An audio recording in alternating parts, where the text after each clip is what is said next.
ભરૂચના બંબુસર ગામ સહિત જિલ્લાના ખેડૂતો દ્વારા પાવર ગ્રીડ જેટકોની હાઈ ટેન્શન લાઇનના કામમાં ખેડૂતો સાથે થઈ રહેલા અન્યાય સામે જિલ્લા કલેક્ટરને આવેદનપત્ર પાઠવવામાં આવ્યું હતું।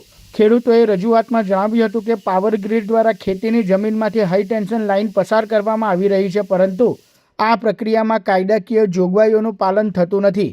અગાઉથી કોઈ લેખિત નોટિસ આપ્યા વગર કામ શરૂ કરી દેવામાં આવે છે।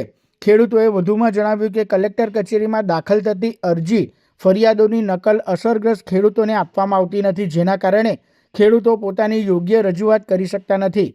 અનેક કિસ્સાઓમાં ખેડૂતોને સાંભળ્યા વગર જ એકતરફી ઓર્ડર પાસ થવાના આક્ષેપ પણ કરવામાં આવ્યા છે।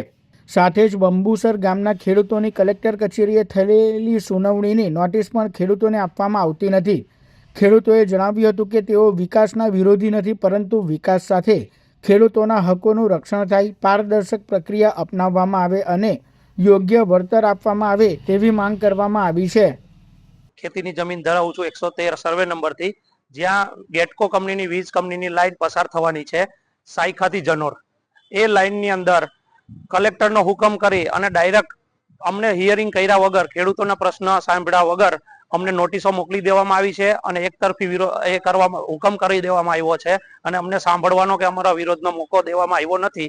અને બીજા નંબરમાં એના પોલીસમાંથી તેડું મોકલી અને પોલીસ સ્ટેશનમાંથી જવાબો આપવા માટે અમારા એકતરફી પોલીસનું પણ દબાણ ખેડૂતોને કરવામાં આવે છે, જે ખેડૂતોના અધિકારો અને હિતનો છીનવી અને આ કાર્ય થઈ રહ્યું છે અને એના બાબતે ખેડૂતોનો વિરોધ છે।